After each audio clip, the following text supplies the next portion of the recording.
綠野小精靈。隻蜜蜂喺度瞓緊覺嘅。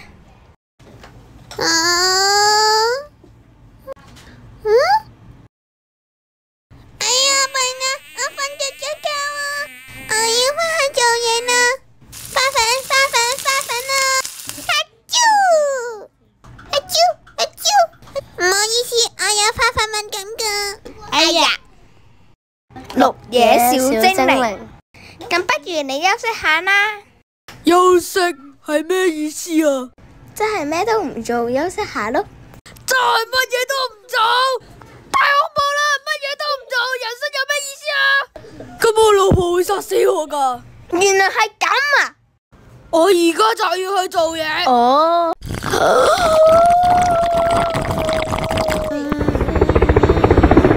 我哋跟住佢去啦。好。每年有朵花，看似花沙，還是變了。